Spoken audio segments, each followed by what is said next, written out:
It is Wednesday, my dudes, August 20th, 2025, 9:15 a.m. sharp, a special edition morning podcast. Josh, how ye doing? Mernin. Morning. I'm Dern. You're How gar Dern? Dern? How gar Dern? No, I'm good. We appreciate everyone for joining us on this beautiful Hidden Oaks Overdose Football Fix podcast. But no, I'm doing good this morning. I'm glad the luxuries of working from, I guess I don't know if you're technically working today or not, but the luxuries of working from home make this a possibility. So a shout out to desk jobs. Yeah, no, shout out local government. Hell yeah, brother. Shout out tribal government. Programs get 50% cuts. You don't have a whole lot to do during the day. That'll I mean, as long as it's the program's getting cut, not you, I suppose. Yep, not yet. I believe in you, Josh. Anywho, me too, maybe. We don't have to go doom and gloom, but we do, Josh. I think we would be remiss if we didn't spend at least a moment or two.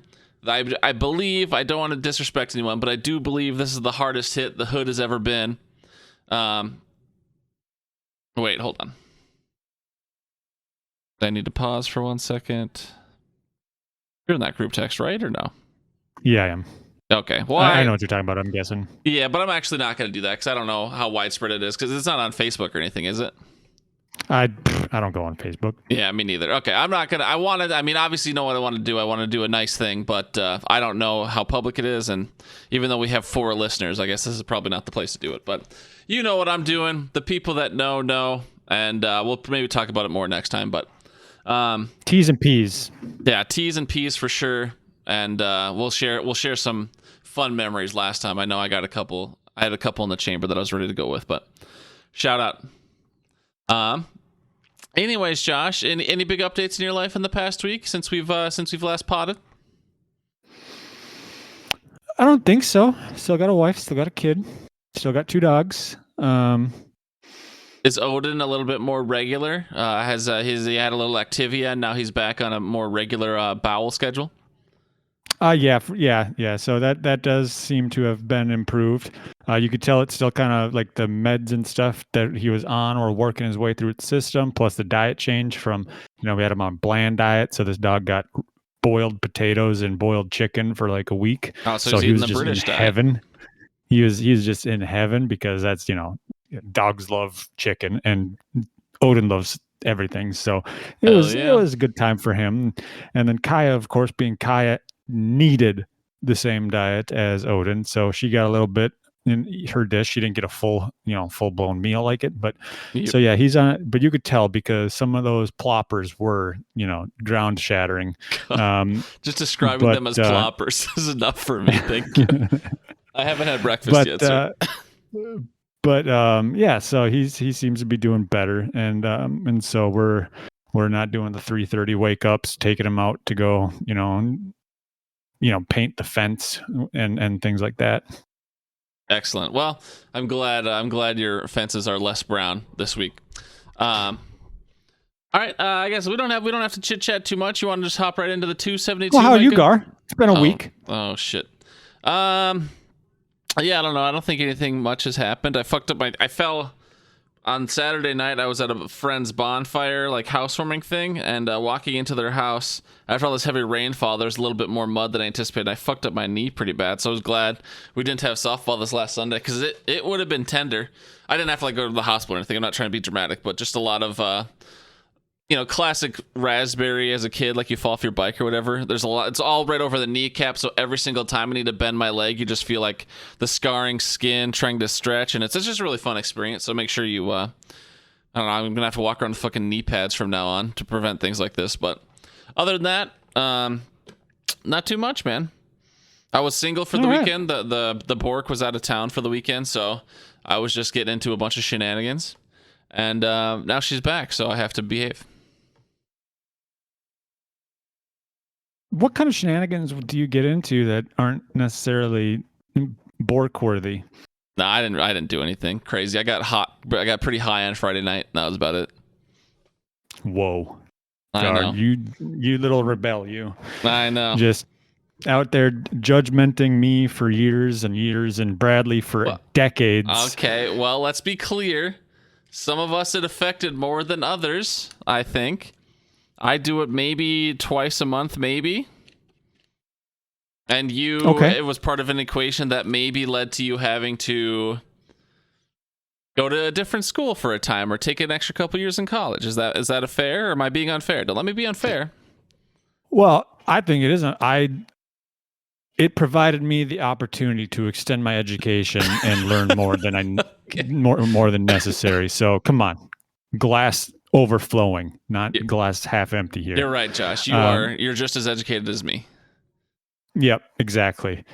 My paper has my name, and your paper has your name. We did, and they're both flammable. But right. Yeah.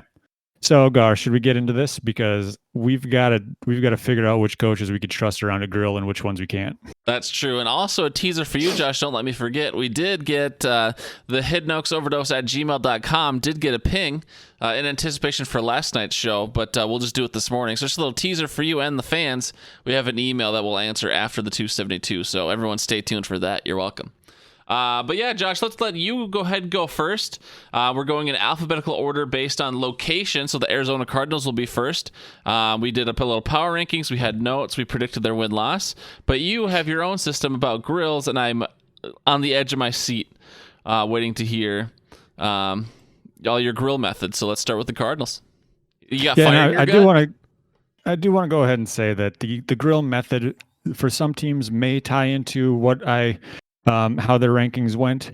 I know it was kind of something that weighed in on whether or not they got a win here or there, but as far as whether or not I trust the head coach around the grill, it doesn't necessarily have anything to do with the team's success in like the grand scheme of things, because let's be honest, there are some people, when you take a look at them, like Andy Reid, for example, you take a look at him, you don't want him around your food, because it's not your food anymore.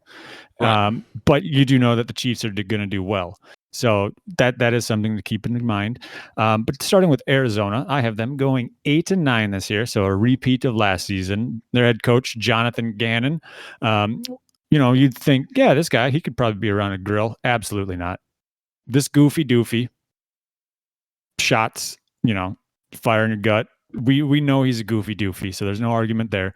But I guarantee that this guy uses lighter fluid on a gas grill. So he is just one shots explosion speech away from absolutely ruining grilling for an entire family.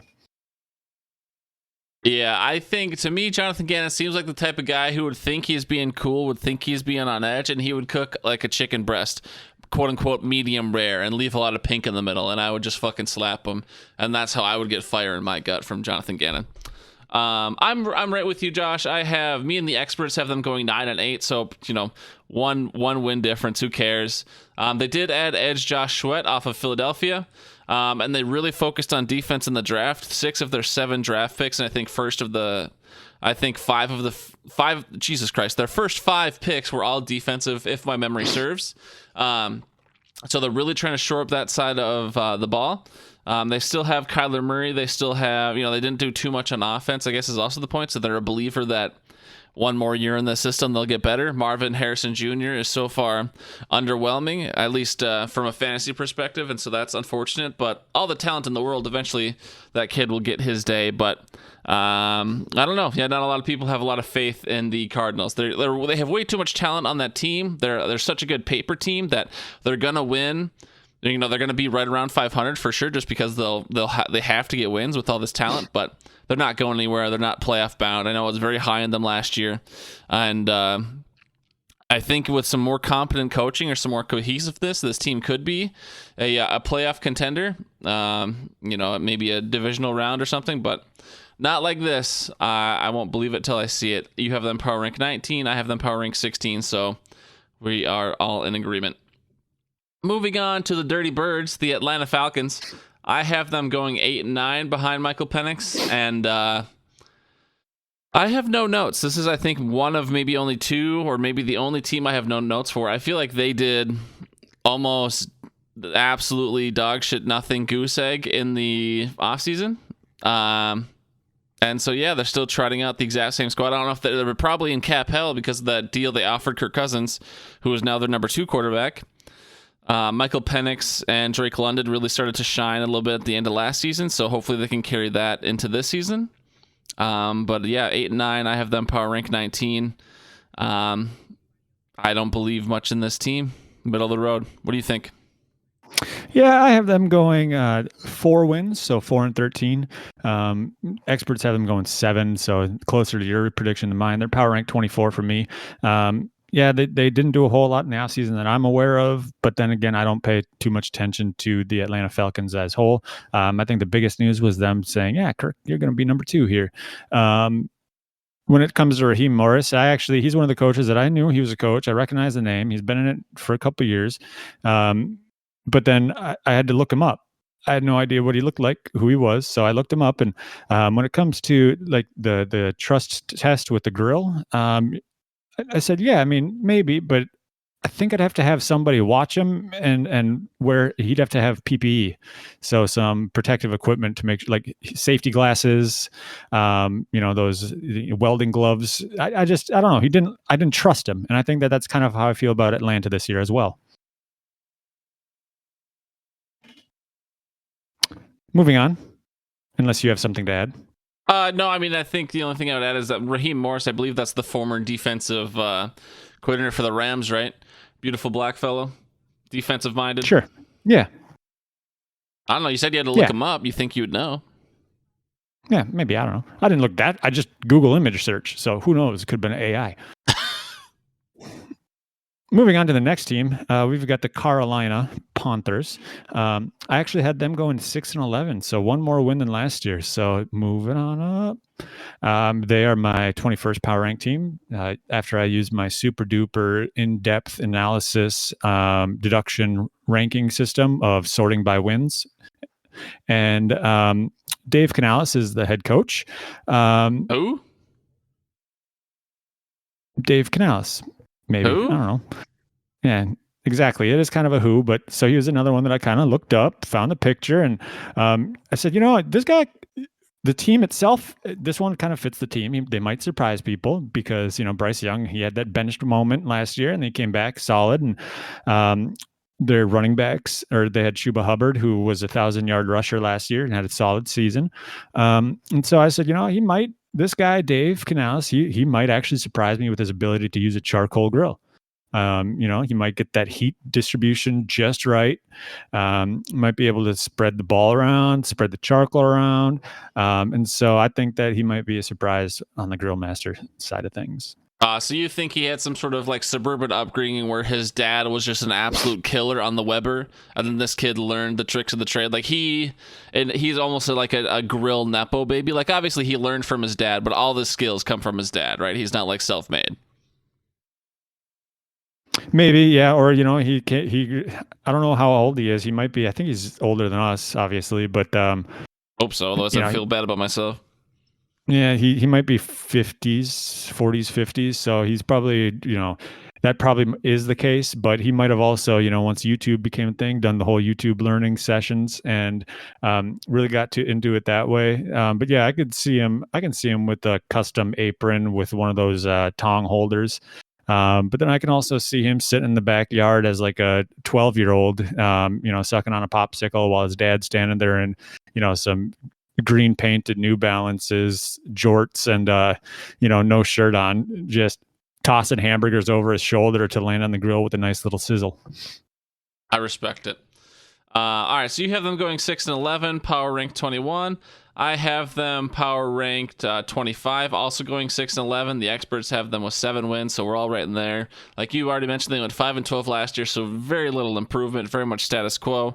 They did draft Tet McMillan. McMillan, I don't know.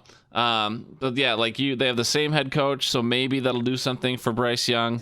There's a lot of people, I shouldn't say a lot, I don't know, maybe in at least the corner of the internet I'm in, there seems to be a lot of content creators that are high on Bryce Young this year from a fantasy perspective.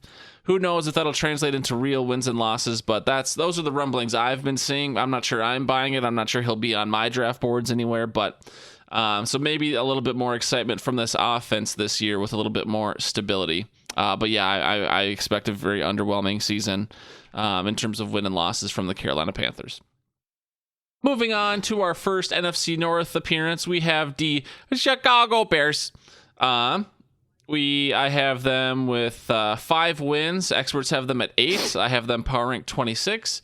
So they're going 5-12 just like last year. Ben Johnson is back in town. They also prioritized trading for a longtime guard from the Chiefs, I believe. They've got a new center. So those were their big offseason moves. Caleb Williams did need more protection, you could see from last year. But I think the fans also need eye protection from watching Caleb Williams play. It wasn't so great. They also got, what the fuck's his name? They get Colston Loveland or whatever, that tight end. So we'll see if he becomes Luther Burden. Yeah. We'll see if he becomes and they of course they have Roma Dunze, DJ Moore. So potentially some, if they can get the passing game together, maybe Loveland. Maybe they, there's a next Laporta sighting from a fantasy perspective. But from wins and losses, I think Ben Johnson's going to struggle in his first year. Maybe after a couple years, they get this team pulled around. Or maybe he ends up being just like a Mike McDaniel, absolute killer as a coordinator, expert play caller, but not someone who should be in charge of a team. We have yet to see. But I do believe Ben Johnson's going to age 5 years for every 1 calendar year he is the coach of the Bears. So maybe he'll lose his touch there as well. Josh, what do you think about the Bears? Well, I am what you would say Packers fan. And what? The long-standing rivalry between Chicago and Green Bay is one that I took to heart early on in that fandom. And so I can say without a doubt that the Chicago Bears are the perennial and all-time, forever and ever dumpster fire of the NFC North. They're going to go 4-13 with Ben Johnson as their head coach. Ben Johnson mid-season is probably just going to sit there and have just some sort of press conference where they just, they say he's burying his quarterback because Caleb Williams threw a temper tantrum. They're my power rank 25, so I don't have them as the worst in the NFL. So Chicago, you could settle down. But every year we go through this, they're the offseason champs every single offseason. They win every single offseason, and then we get to the season, and their quarterback plays blindfolded, which is actually more of an insult to blindfolds. And it's, as far as the grill trust method, Ben Johnson, like you said, he was an amazing coordinator, known for his trick plays with Danny C. But I don't want that when it comes to a grill. This guy, he has a Traeger. He doesn't have a Blackstone. He's going to be out there trying to do some hibachi trickery. And all he's doing is cooking hamburgers. And then he's going to hand me some sort of meat salad. And I'm going to say, buddy, what the hell? How do I put this on a bun? And then he's just, he'll probably say, well, I had to get it cooked somehow. And this is the only way I know how is by doing tricks. So I just don't see it working out. I could be wrong, but I'm not. It's Chicago. The onion volcano does not lead itself to success. Got it. Yep. Moving on to Dallas, Green Bay South, basically because that is their second home stadium. I have them going 10-7, so don't have them blowing it up. Experts have them going 10-7. They've got a new head coach in Brian Schottenheimer, somebody who I believe has been in the league for 1,000 years, just based on discussions that I've heard. Yeah, internal hire as well. Didn't even get someone new. Yep. They're going through that Micah situation, which kind of didn't factor into my decision. So if they lose Micah, I don't know if it would be 10-7 or 7-10. But then when it comes to the grilling method, Brian Schottenheimer, he's been around for a while, didn't know what he looks like. So I had to look him up. Did Google search, how Google search gives you the images, like a couple rows of images before it gets into the results. Every single image that I saw, or 90% of them at least, that man had a visor on. And I have a hard time taking a grown man in a visor seriously. If he's wearing it for serious purposes, I don't understand. So I would have a hard time if this guy were to show up wearing a visor, probably carrying, pre-cooked hamburgers. And I would just say, you know what? I have a 3.5-year-old son. He's got a little play grill. Why don't you go use that one and we'll cook the meat. So he can use Asher's play grill if he shows up with a visor. I feel it. Yeah, you want to, speaking of Nepo baby, I mean, Brian Schottenheimer, probably only around the league because of his dad, Marty Schottenheimer. If anyone knows, older good coaches, but they've also got DC Eberflus in town. We were just talking about the Bears. Eberflus takes his refuge as the DC for Dallas. They've got George Pickens in town. They have the Micah Parsons situation, like you mentioned, and Zach Martin retired. They did draft a guard in the first to try and replace him, but can anyone really replace Zach Martin? That is yet to be seen, and probably not. But all that is, I can do it. All that is to say, I do have them going 10-7 still. I do think this offense is ready to explode, and especially if their defense will be taking a step back, that should just lead itself to more offense. CeeDee Lamb has been electric for years. Javonte Williams is in town. Not that that's that overwhelming of a player, but they've added offensive weapons, so we'll see what they do. I have them power rank 14. You have them 12, so I have them. I don't know if they're in the playoffs or just outside the playoffs, based on my my chart. We'll talk about that in a little bit, but yeah, I don't think they're going to go anywhere. They're certainly not a Super Bowl contender, but hopefully they're an exciting offense, and hopefully they're good TV, because that's all I care about. Because Jerry Jones appears to be losing it. Moving to our next NFC rival, Josh, we got the Detroit Lions. I have them going 11-6. I still have them power rank 7. Of course, they did lose both Ben Johnson to Chicago and Aaron Glenn to the New York Jets.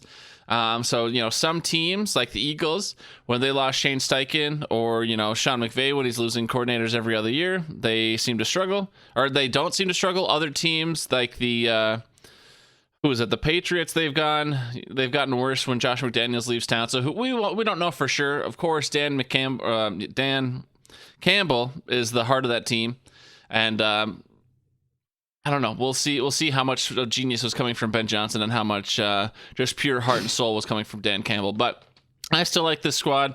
Obviously, most of the players are the same. I'm choking. But yeah, 11-6. I'm done. Go ahead, Josh.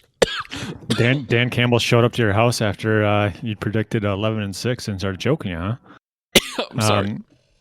I have them going 11-6 as well. So thank goodness Dan is at your house and not mine. Experts had them getting 12 wins. I don't know if you said that. My power rank 11 here. So we're pretty much right on board with the same wins there. As far as the grill method, yeah, I'd let Dan Campbell use the grill, but I would need 2 forms of documentation to show that the meat that he is using is indeed animal and not the meat surrounding a human kneecap. But then I'd also want the second form of documentation to prove that this meat is not some exotic like rhinoceros or endangered species. I could see him going, "Hey brother, I got this here, man. I got this platypus meat that I just really want to grill up, man." And I'd be like, "You know what, Dan? You can go to my neighbor's house." I went to Australia in the outback, and I got a fucking kangaroo roadkill, and let me tell you, it's some of the best steak I ever had. Real tender. Yeah, man. Moving on to the best team in the NFL for the last 500,000 years. We've got the Green Bay Packers. Wait a minute. Wait a second. Green Bay Packers. I do see them going. I have them going 10-7 as power rank team 13.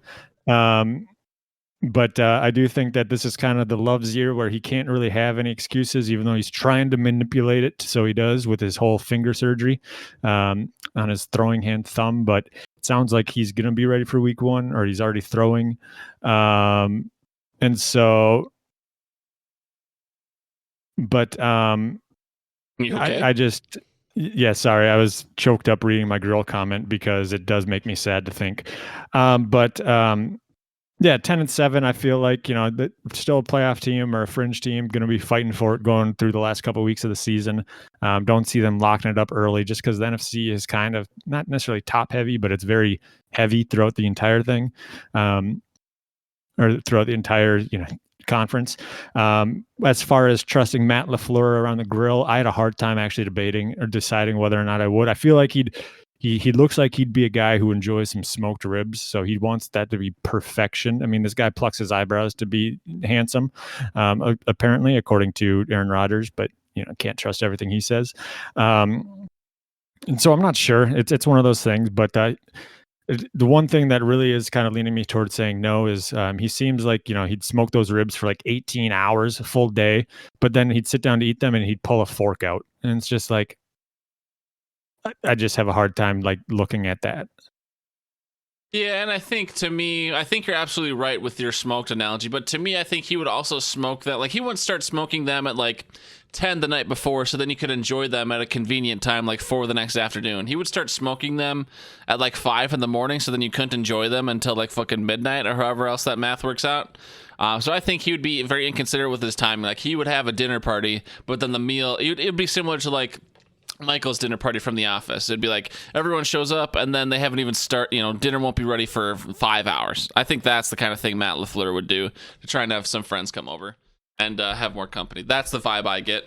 And I'm not even trying to disrespect your coach by saying that. saying that. That's sincerely what I believe. But moving on, I have the Packers going 10-7, so you and I are perfectly aligned. The experts have them at 12. We both have them power ranked right at 13. My only note for this team is, I feel like I said the exact same thing last year. I'd have to go back and look, but it's just like a matter of, is Love the guy or just a guy, And Love is talented, don't get me wrong. I'm not trying to hate. I'm not saying he's a bad quarterback. He's certainly not a bad quarterback, but is he more in the, don't hate me, Josh, is he more in the Andy Dalton, Kirk Cousins range of quarterbacks? I'm not saying that they're similar play style, but just in that range of, the Hall of Pretty Good, not the Hall of Fame, and yeah, if that's going to be his story every year, maybe thankfully the Packers didn't get a third back-to-back Hall of Fame quarterback. Thank you. We appreciate you not fucking throttling us for years and years, but they're good. They're talented. But to me, Jordan Love has to prove he can elevate himself and his team to be a Super Bowl contender. Otherwise, I see you guys as a usually a one and done type in the playoffs. Maybe 2 wins, but that's what I believe. Yeah, if we get Dallas in the first round, it's a 1-win guarantee. Yeah, I do think that the big thing on Love, everybody looks at his like stats from last year, but I think he had the most drops in the NFL by a long shot. I think it was like, of the catchable passes that he had thrown, like 15% were drops, and that's just ridiculous. So it's not that is kind of hard to take as well. So that's why they went out and got a wide receiver in the first. Granted, apparently this wide receiver needs a booster seat at restaurants because he's 5'11", but he's been making some plays in camp, and so if they can hold on to the ball and fix the drop issue, which preseason has shown they have not fixed the drop issue, I think that his stats are going to reflect that a little bit more. And he's going to be seen as somebody that's not necessarily, I'm not saying he's going to be Rodgers Brady-esque, but maybe, Montana, Young, that kind of range. All right. Heavy on the maybe for me. Moving on to the Rams, Josh. I have them going 11-6. The experts gave them 12 wins. They were 10-7 last year. I have them power rank 8. Devontae Adams is new in town. For people who weren't paying attention, that's one of the splashier signings in the offseason. Devontae Adams now a Ram. And also, because the Rams haven't been like such perennial Super Bowl contenders, they've had a little coaching continuity. They don't have their constant attrition of their DCs and OCs getting poached to all these other teams. And so I think that honestly could benefit a team because, of course, it's ultimately Sean McVay's system for sure on offense and probably on defense at this point. And, some coaches just run the system. But, I think not having that turnover every year does benefit teams usually as long as the coaches are competent. But we both know this team will live or die depending on the health of Matthew Stafford. There always seems to be some reports that he's a little banged up. He's practicing. He's not practicing. It's his back. It's his elbow. It's his shoulder. It's his fucking... He's taking too much Viagra. I don't know. But I'm assuming a healthy Matthew Stafford. I'm assuming a full season. And I think this could be a sneaky Super Bowl team. I'm a believer in the Rams this year. How about you, Josh?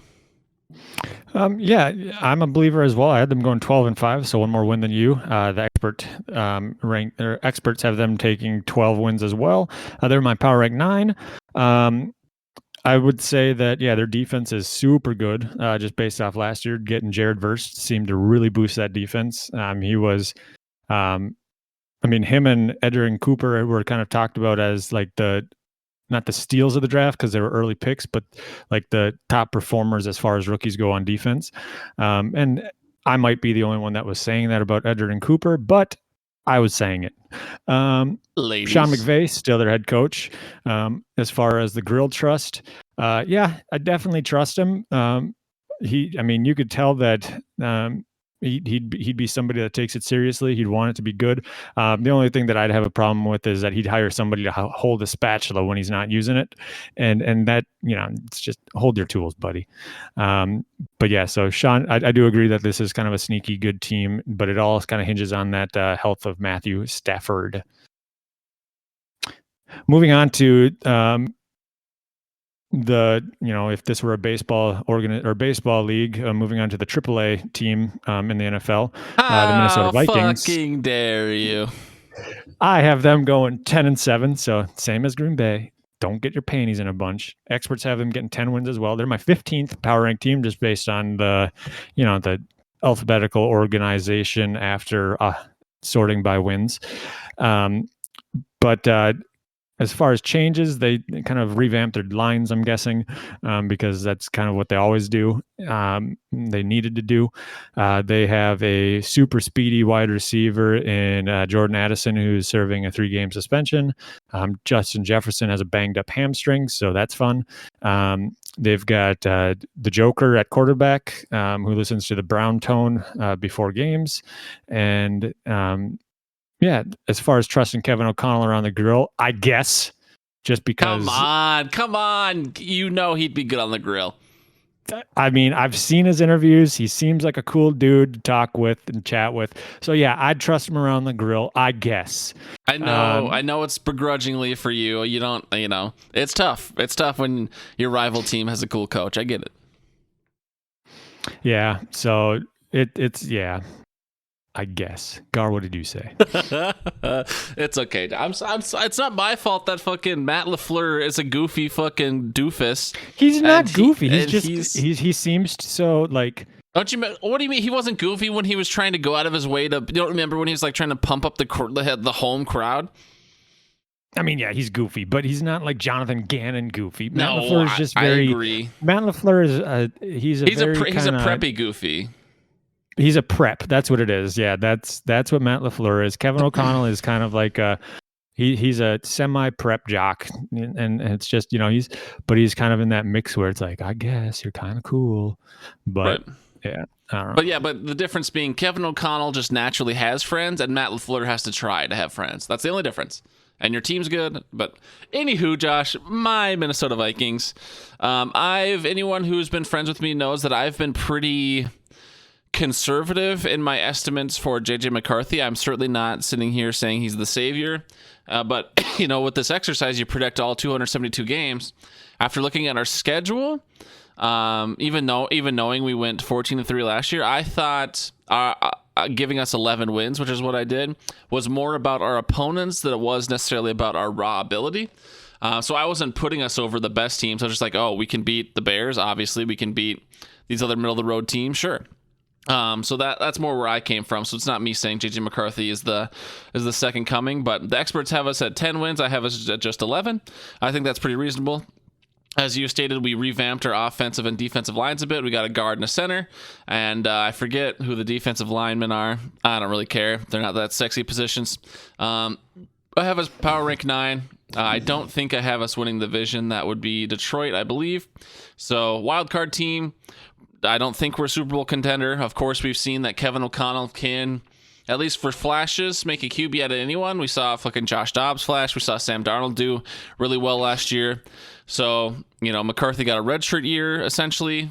He did a lot of virtual reps, I guess. Who knows how that'll translate to the field, but I think, to your point, the biggest storyline you brought up, the receivers, how long is that Justin Jefferson hamstring going to linger? Addison out for a couple games, and then reports are that the Vikings are pretty heavy in the veteran wide receiver market, because I was just at the most recent preseason game against the Patriots on Sunday, and let me tell you, both the quarterback play and the wide receiver play was pretty underwhelming. I know it's preseason, and I know not everything that happens in preseason correlates, but I think the Vikings are pretty unimpressed. We even took Ty Felton in the 3rd round this year, and he's not overly impressive, at least yet. Maybe he needs one more year to marinate, but you would hope for more from a 3rd round pick. But yeah, I don't think we're going to bring back Thielen. I know that's what all the hometown fans want.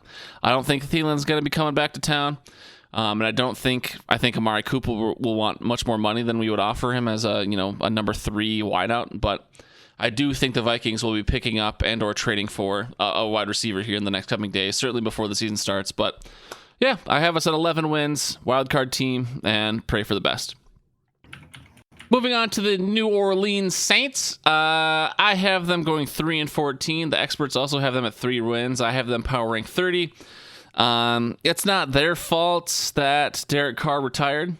New head coach Kellen Moore is in town, longtime famed offensive coordinator for the Dallas Cowboys, who went over to the Eagles last year. But they have a bag of balls and a vending machine as is their options for a quarterback this year. Dylan Gabriel and I don't even remember who else they have in town. Not even Jameis Winston's around anymore, so that's who I would play. Is it Shaw or whatever his name is?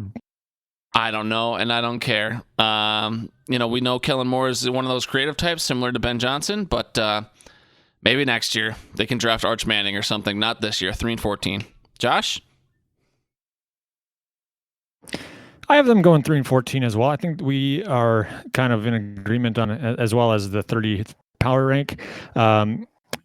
Their quarterback situation is very abysmal. Kellen Moore himself kind of looks like a goofy goober. So that factors into their win-loss record as well. Everybody knows. But as far as the grilling deduction, when I look at that man, I'd say, yeah, he's probably written a grill cookbook. He looks like a cookbook kind of guy. Probably wrote a grilling cookbook, but when you ask him what a grill is, he just kind of shrugs and goes, I don't know, never used one. So yeah, don't get near my grill. I'll tell him, that the washing machine is a grill, and he'd probably believe me. Moving on to the New York Giants. This is one that kind of accent was, but I loved it. This is one that apparently we agree on, but the experts are high on. But I am going to go on record and say that as I was going through my predictions, I had completely forgotten that they brought in Russell Wilson and Jameis Winston. You? And I was just going off of Jackson Dart because Russell Wilson is a shell of his former self. I don't believe that he's the answer that a lot of people think he is, but I had them going 3-14 with, I believe it's still Skinny Dayball. I don't know if he got back on the hamburger diet, but when it comes down to the grilling scene, Skinny Dayball, yeah, you can handle my grill. I'm not afraid you're going to eat my food. And plus, as a former fat man, you probably had spent some time around the grill, so you know how to use it. But then, is Brian Dayball a former fat man? Yeah, then last year he lost a lot of weight. Oh, maybe. But wouldn't you lose weight from all the stress of looking at your team play football if you had the New York Giants? Yeah, for the New York Giants, for sure. Yeah, but if he's back on his fire hydrant day ball, with the super red face and the fire hydrant shaped body, I would say no, don't touch my grill, buddy, because he's going to set the hamburgers on it the second he flips it over the second time. Nom, nom, nom, nom, nom, nom, nom, nom, nom. Gar, how do you have the Giants doing? I have the Giants going 2-15, so I am right with you. I am 6 wins under the experts. The experts gave them 8 wins. But yeah, they went 3-14 last year. They got Russell Wilson, Jameis Winston, and Jackson Dart, to your point. And this does appear to be the last. If I had to assume, I think this is going to be the last ride for Brian Daboll, unless. If I were Brian Daboll, I think I would start Wilson or Winston to start the season, and then half to 3/4 way through, that's when I'd throw in Jackson Dart, and that's how I would try and lobby for one more year. Be like, we just started the rookie, give me one more. I think that's the only way Brian Daboll doesn't get fired, unless this team has success under Wilson and Winston, which I don't think anyone's counting on. But power rank 31, the only team worse than them is the fucking Brownies. Yeah, which sucks because I really did like Brian Daboll coming into this team, and I mean Malik Neighbors. I mean this team has a little bit of talent, but not this year. Moving on to the NFC, and I mean, you mentioned being 6 games off of the experts. Let's take a look. The Chicago Bears last year went 5-12, and the experts had them last year getting 9 wins. So it's not like the experts know what they're talking about. No, I mean we know more than the experts for sure. I'm just saying that is crazy. Yeah. Okay, your turn. Yeah, moving on to the NFC East rivals, the Philadelphia Eagles. Fly, Eagles, fly. The reigning Super Bowl champions, I believe. I have them going 11-6. They went 14-3 last year. They lost their offensive coordinator Kellen Moore, but when they lost Shane Steichen, that didn't stop them. So who knows? Hurts. I mean, it is somewhat disrespectful at times, but Hurts, I think it is fair to say, has been somewhat inconsistent. He showed up huge last year in the playoffs, in the NFC Championship game, and in the Super Bowl, arguably the most important games. If you're going to have a QB show up, that's when you want him to show up. But I just think I factored that in with maybe 1 or 2 more fluke losses. It hurts having a bad day, but I still think they're a Super Bowl contender. 11-6 is respectable. It's good enough to get in the dance, and once you're in the playoffs, it doesn't matter what your record is anymore. I have them power rank 6. I could certainly see them returning to the bowl. They're not my favorite to return to the bowl or to win it, but I think they still have a bunch of talent on that team, and I don't see why they couldn't repeat. So what do you think about them EGLSE Eagles, Josh? I have them going. Yep, I have them going 14-3. So 1 more than the experts, but and a few more than you. They're my power rank 3. They're on top. Their defense is solid. They had solid cornerback play. They had the 2 young corners. Kind of the exciting whites, as they put it. Hell yeah. But then Hurts is definitely the biggest question mark. They still got Barkley. They still got Brown. They still got Devonta. They still got Goddard. So it's really just going to be, can they kind of repeat that by running Barkley into the ground, or is it going to be if they trust Hurts to throw the ball more, is he going to have those ups and downs and cause them to lose a few more games? But yeah, 14-3 still isn't bad. I do think that they're a playoff team. When I look at Nick Sirianni at the grill, absolutely not. And then as I was typing it up, I got a knock on the door, and I go out there, and there's this big Italian looking man standing there. And so I had to change my answer to yes, because Big Dom followed me downstairs to make sure that I typed yes, I'd let him watch the grill. So as I'm saying this now, Big Dom, yes, he could touch my grill. I am not winking, but I am. And my fingers are crossed. So settle down, Big Dom. Gotcha. Bark twice if you're in real life danger. Bark. Moving on to Seattle, the Seattle Seahawks. They have the new quarterbacks. They've got Cooper Kupp, but they also have 4 wins. They were 10-7 last year. I don't know why I had them getting 4 wins only. The experts had them getting 6, so it's not like I was too far off of that. And so they're my power rank 27. So I was actually kind of shocked to see that they got 10 wins last year.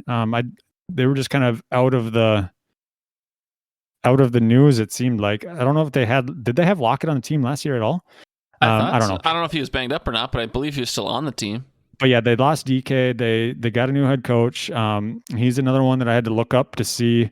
Mike McDonald is not a new coach this year. Oh, that's right. He was there last year. So I still had to look him up to see who this guy is. And the first couple pictures I saw, I was like, no, I don't know if I trust him around my grill, because I don't even know if he's old enough to operate a grill.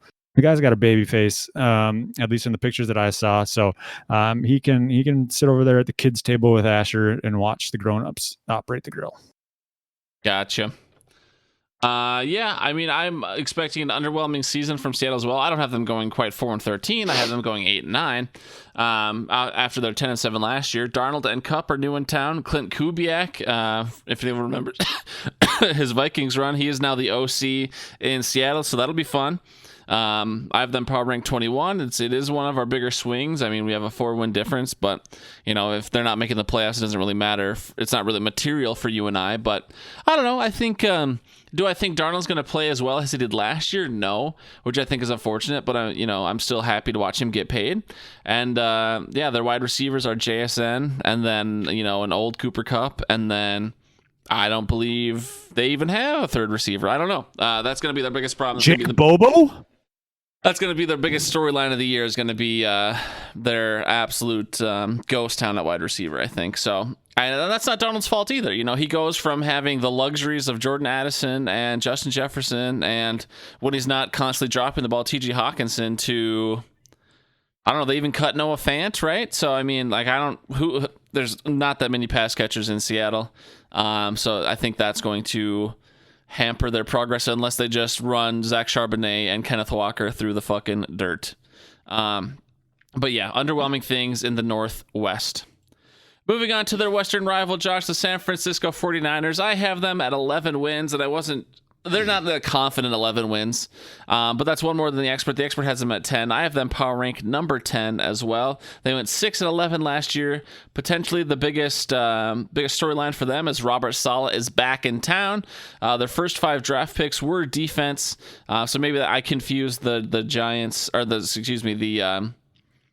49ers and the Cardinals earlier, but yeah, Robert Saleh's back, and they're really trying to focus on that defense. In theory, CMC is healthy, right? Brock Purdy just got a bigger extension than I thought Brock Purdy would get. No disrespect to Brock Purdy, but I just didn't think the contract, and I guess I didn't look at the guarantees versus the top line number. Maybe it's a very deceiving, huge top line, but then the guarantees are much more minimal. I'm not sure, but he got a bigger contract than I expected for Brock Purdy. But yeah, I don't know. We still think Kyle Shanahan's a talented coach. He's clearly not as coveted as a play caller as maybe we once thought. But also, when your quarterback is Brock Purdy and CMC is always banged up, and Brandon Ayuk, is both Brandon Ayuk and Deebo Samuel gone now, or is it just Deebo Samuel? Just Deebo. Ayuk is probably going to be back week 6. He tore his ACL. Yeah. That's what it is. Okay. But yeah, so 11. I think 11-6 is their absolute ceiling, and maybe, again, this is one of those scenarios where I just thought their opponents were so much worse than them that I just gave the 49ers their edge in a lot of their matchups, but I am not confident in the 49ers this year, but I do believe they have talent at both coaching and on some of their players, so we'll see. What do you think, Josh? Yeah, I have them at a very unconfident 13-4. Similar to you, I'm not too confident in that number. It's 3 more wins than the experts gave them. They're at my power rank 5. They were your power rank 10, but as I've mentioned a couple times already, that's not a very, my system of ranking is not the best. Relies heavy on the alphabet. Yep. The total wins and sorting. But I do think that the losses that they had to the team, as far as like losing Deebo, probably wasn't that big of a deal. He didn't have that great of a season last year. Ayuk, coming back is going to help their wide receiver core, but Ricky Parasol really turned it up last year with Purdy. If CMC is healthy, that would a healthy CMC is probably worth 3 to 4 wins alone. Oh yeah, huge game breaker, no question. So that is that. So that's thing. But I don't know what their defense looks like. But Saleh being back in the draft being defense, you'd think that it would be a little bit better. But so yeah, 13 is their ceiling for sure. But I would not be shocked if they were a 6-win team either. When it comes to the grill method that everybody is clamoring for, it seems, I've gotten so many notifications saying that's what they want to hear. All the interaction on social media is about the grill. Yep. Kyle Shanahan. We talked about it. He's a play caller. He's had success in that, but he's not necessarily touted for it. I'm not going to let him touch my grill, because he's, I'm sure he would love to handle it. He'd do it really well. But then when it comes down to that fourth quarter, the final drive, finishing things off, he's just gonna drop it. I compared it to when he's making everything, he's putting the burgers on, he's gonna put a hot dog on the plate, and then as he's like dropping it on there, it like tips off the side, or he drops the plate and everything gets down there, and then there's a dog nearby with maybe a couple, toddlers that are throwing feces around. I don't know what kids do that much. And so it's just going to ruin everything. So he's somebody that just can't get the job done. I think another grill scenario that comes to mind for me for Kyle Shanahan is, I think, similar to some of these other play caller types, the Mike McDaniel, the Sean McVay, like we think they would invest a lot. They would put a lot of time into like, oh, I got this really great Angus ground chuck. It's more of a 70-30, so it's a little bit more of that fatty, really good tasting burger. And he would just put a lot of work into getting, good buns, good, maybe, good condiments, good meat and everything. And then, he forget has all the propane. I was going to say he's going to forget the invites. He's going to have all this amazing food and burgers and stuff, but then he doesn't invite anyone over for the cookout because he's just so head down looking at the play calls. He's like, oh shit, I actually have to manage the rest of this event, So I think sometimes maybe, Kyle Shanahan's getting, the analogy is I think he sometimes is getting a little too cute with his own play calling, and then he forgets he has to run the whole team as well. So that's the analogy I was going for. But yeah, forgets propane, forgets something important was the gist of it. Yeah. Moving on to Tampa Bay. I had them going 12-5. Last year they were 10-7, so I had them improving a little bit. They don't have Godwin back yet, and it sounds like their wide receiver core is a little banged up. But they did just bring in I'm not even going to try to pronounce the name. But they had, the experts have them at 11 wins. They're my power rank 10. But I believe I had them winning their division. And so when it comes down to the Todd Bowles and the Grill Trust methodology, I would say I would, because he'd bring Baker as his +1, and I would kill to have a grill out with Baker Mayfield. He seems like a really chill dude. We'd share some pops. We'd probably have a catch or two, and so it would be a great time. Hell yeah, brother! Baker Mayfield would be a sick cookout hang for sure. I, for whatever reason, maybe it's a fluke, maybe I'm stupid, I am super high on the Tampa Bay Buccaneers, Josh. I have them going 13-4. They're my top NFC team as far as power ranking goes. I do believe there's a bit of a changing in the guard for the power rankings for me. I have them number 1, and then the next team we'll talk about, spoiler, I have them number 2, or as far as the NFC goes. But yeah, I don't know. They lost. We talked about Liam Cohen when we talked about the Jacksonville Jaguars. He gets a lot of credit for revitalizing Baker Mayfield and having that high-flying offense down in Tampa Bay, but I'm still high on it. I believe their new OC in Tampa is just an internal hire, so someone that didn't follow Liam over to Jacksonville. So hopefully the system is mostly the same for Baker. Baker, I believe he's one of those quarterbacks who has never had the same OC in back-to-back seasons. Of course, when he spent a lot of time on the Browns, that's going to be the case, but then when he's hopped around a little bit to different teams, so he hasn't always had that continuity anyway, so hopefully it's not a big deal for Baker specifically, but I'm a believer in the Buccaneers, Josh. Bucky Irving's a stud. Mike Evans is there with Chris Godwin. They got Mbuka, or whatever the fuck that new guy's name is. I'm just excited for this team, and their defense should still be solid as well. I don't know. I'm really high on the Tampa Bay Buccaneers this year, and I'm not exactly sure why, but I hope I'm right. I would be. They might be replacing the Dolphins as my third team if they perform well this year. Because unfortunately for Mike McDaniel, I think he's on the out. But Tampa Bay might become my number 3. Moving on to the final NFC team, Josh. In the final in the 272, we got the Washington Commanders. They went to 12-5 last year. I have them going 13-4 this year. I have them power rank 5. And a little teaser. It's one of our biggest differences in power ranking. But Laramie Tunsil is now in town. Deebo Samuel. Of course, there is that contract dispute with Terry McLaurin, I believe. I think he might have reported, but he's still, I don't know if he wants a trade or a new contract or what the deal is. But I will admit, Al or whoever else wants to throw it in my face, I always admitted that Jaden Daniels had a huge, super high ceiling. I just didn't think last year was going to be his year. He proved me wrong. But I always, for the record, I could go back and play the clip. I always admitted that Jaden Daniels had a super high ceiling, and he achieved it. And I think I have no reason to believe there's going to be a sophomore slump. This team seems to just be, the Dan Snyder years are finally behind them, and this is a team on the rise. And I think, they're my second favorite team in the NFC this year. I don't think they're going to win the Super Bowl, but I could see them, back in the NFC Championship game, which I think shocked a lot of people last year, but I could see them going back this year. I think the team only got more talented. What do you think, Josh? I have them going 10-7, so 3 less wins than you, 1 less than the expert predicted. So yeah, they were my power rank 17 just because W is near the end of the alphabet, and I think I had like 11 or I think I had like 8 teams getting 10 wins this year, so it does make sense That'll do it. that they'd be near the bottom. But if I were to rank them ahead of other 10-win teams that I had, just looking at this, they'd be ahead of Dallas, they'd be ahead of Minnesota, they'd probably be ahead of Green Bay, and so that's just the NFC. So yeah, they're probably my best NFC 10-win team. They did get Debo. Debo looked fast, even though people say he looked fast without the S. So for those of you that struggle at spelling, that's the Eddie Lacy diet. Fat. Yep, he's on the Eddie Lacy, Kelvin Benjamin bulking program. I haven't thought about Kelvin Benjamin in so long. What a pull! What a pull! That's because you haven't seen any commercials for the Golden Corral, buddy. But I eat everything on the pig except the squeal. We pulled up the sun. But yeah, so. But would I trust Dan Quinn around the grill? Absolutely not. And it's not any testament. It's not anything to do with his grilling or his ability. Because I guarantee, if I was just gonna go tunnel vision and look at it that way, yeah, he'd probably cook a mean steak.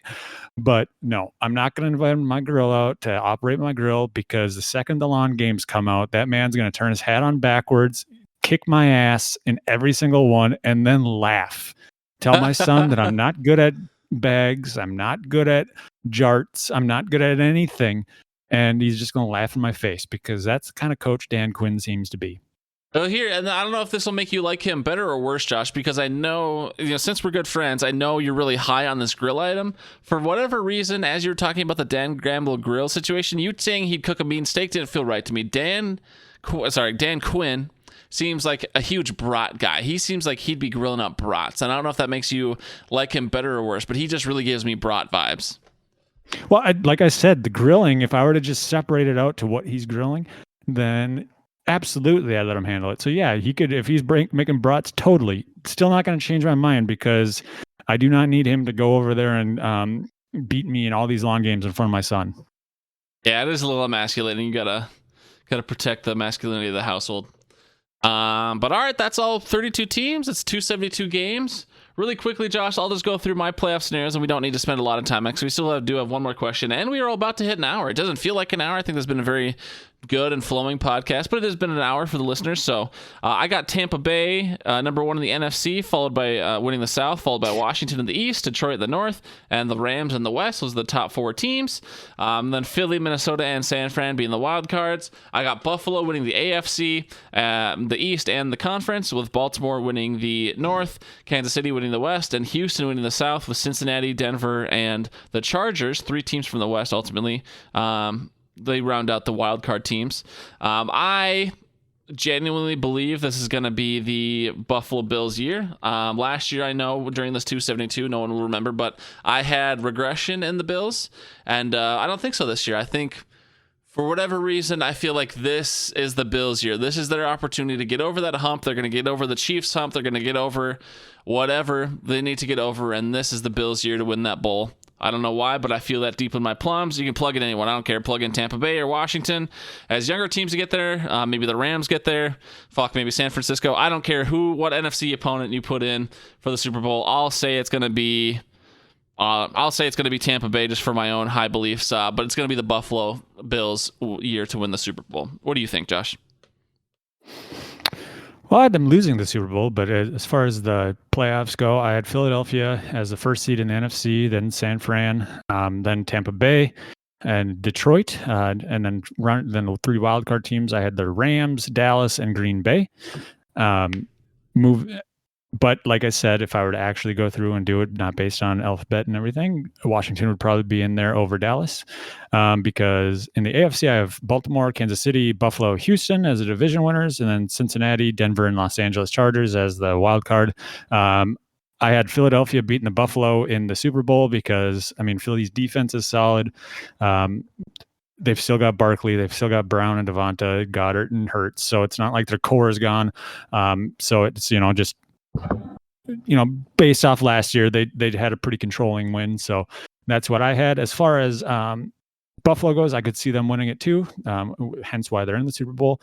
I have 4 teams, 2 from each conference, that I had kind of wishy-washies as far as whether or not I feel like they'd perform as well and make the playoffs. San Fran being one of them, Dallas being the other, for the NFC. And then in the AFC, Houston and Cincinnati are my kind of wishy-washies. I'm not sure if they're going to make the playoffs. I agree. After everything. I could see Houston being like a 5-win team just out of nowhere. For whatever reason, I'm not overly confident in them either, but for now, I have them up there. One more sneaky prediction to throw at you, Josh. I am a firm believer after the New Heights podcast that Taylor Swift is going to be the Super Bowl halftime performer. Do you want to endorse that? Do you think T Swift will be the Super Bowl halftime, or just make a fun prediction for who you think will do the Super Bowl halftime show? Since we're talking the bowl right now, I think it's going to be Weird Al. Weird Al, dude, that would be fucking electric. I would love that as well. All right, so we have either T Swift or Weird Al as our halftime performer predictions. And I know we got to get going here, Josh, but we do have a lovely email from a lovely listener. You've got mail. Subject line, QBs that make you second guess your strategy, from our very own number one super fan, Ryan Walters. Hi, Gar and Josh. Are there any QB situations that make you second guess a running back's, a wide receivers, or a tight end's ADP? To take it one step further, are there QB situations or named starting quarterbacks that you have so little faith in where the teammates of said QB is off your draft board? Possible examples to include, but are not limited to, Justin Fields with the Jets, Aaron Rodgers with the Steelers, Sam Darnold in Seattle, Daniel Jones now starting for Indy, the Saints starting QB, whoever the fuck it's going to be, the Cleveland Browns, who knows. But yeah, thanks for answering your question and hope to get some spicy fantasy takes out of it. So yeah, essentially, Josh, are you going to be lower on Garrett Wilson or Breece Hall, for example, or DK Metcalf or JSN because their QB situations are sketchy, is the question. Well, I guess I don't know. If he's including Rodgers and Fields in there at the same time, Wilson had a solid year last year despite having Rodgers. So if they're kind of on the same plane, I would imagine Wilson would still have a solid year. Here, how about I just list some of the stud players and you say yay or nay? So with Justin Fields, there's Garrett Wilson, in or out? In. Breece Hall? Out. I don't know who the tight end is. Aaron Rodgers. So then we've got DK. You're in. In. Jalen. Well, who the fuck? Jalen Warren. I don't know who their starting running back is. In. Sam Darnold. So that'd be JSN. In. Kenneth Walker. Out. Michael Pittman. Out. Jonathan Taylor. In. Who the fuck is it in the same? Chris Olave? I don't know. Or Rashid? Who's their number one? I have no idea. Out. Well, Alvin Kamara. Out. And then Jerry Jeudy. In. And then I don't know who their starting running back is. So, but okay. Ford. So a mixed bag across the board, but overall, I guess to Walters, like the spirit of his question is the QB situation doesn't automatically eliminate some of these players. Even if you think Justin Fields is trash, you would still be in on some of the players, for example. Yeah. Just like the big, yeah. It kind of all depends on how things shake up, but I'm not gonna let it. It may affect ADP by a little bit, but I'm not gonna, it's not going to play a big role in it. People were still taking Justin Jefferson third, in the top 3 picks last year with an unproven Sam Darnold at the quarterback. And, Sam Darnold, if you looked at his previous work previous resume, seeing ghosts and everything, why would people still take Justin Jefferson that high? Because, it's going to play some factor in it, but it's not going to be the end all be all. Right. And I guess just for me to also give my own little take on Walter's question, for me personally at least, and I believe a lot of the experts say this, if I'm choosing between, a smaller fish in a big pond, aka like a receiver that's maybe the two receiver on explosive offense, I would usually prefer that over the bigger fish in a small pond like the Jerry Jeudy for the Browns. So I would probably prefer Xavier Worthy over Jerry Jeudy if they're in similar ranges or similar ADPs. But sometimes the draft board doesn't fall to you that way, and I do think that we've seen plenty of examples It doesn't mean it could be the exception to the rule, but there's plenty of examples of, players on bad teams still performing just fine.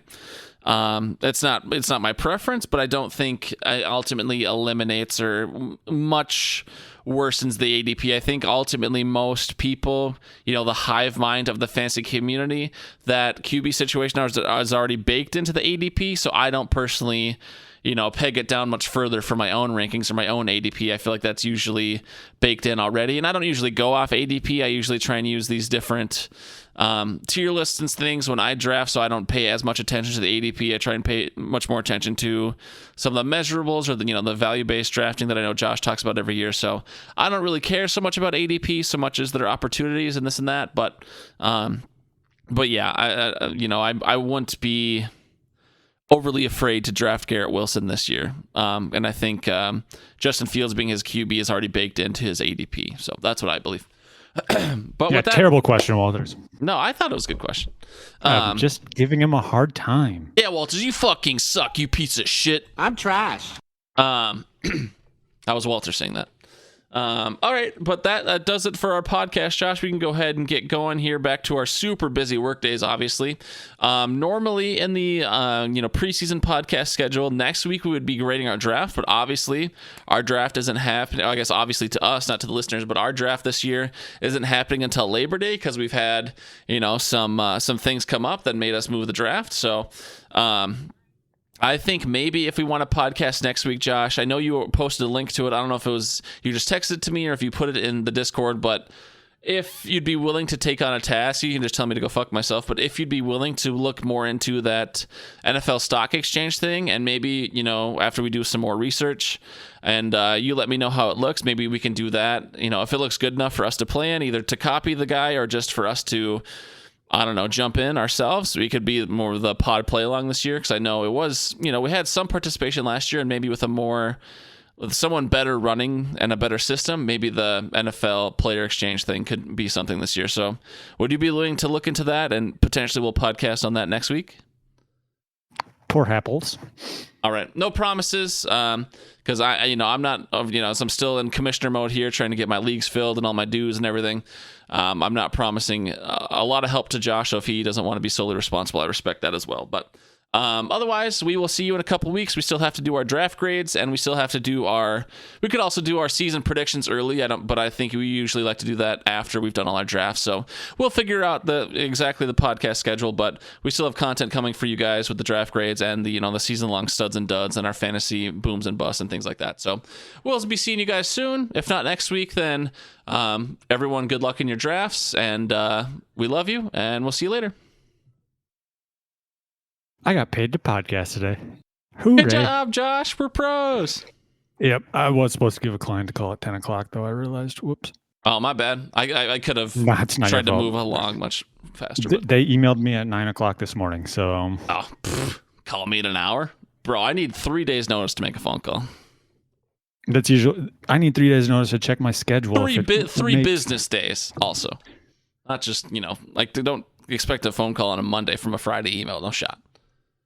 Yeah, like 3 oil rig days. Sure. All right. I don't think you've said go Packers, bye. Josh. Go Packers. Go Packers. Go Packers. Go Packers. Bye. Hey, Packers, go. You sound so desperate. How do I hang? Zest for me, baby daddy? There's a little zest and it is a big test. That was beautiful. This was the greatest thing you've ever done.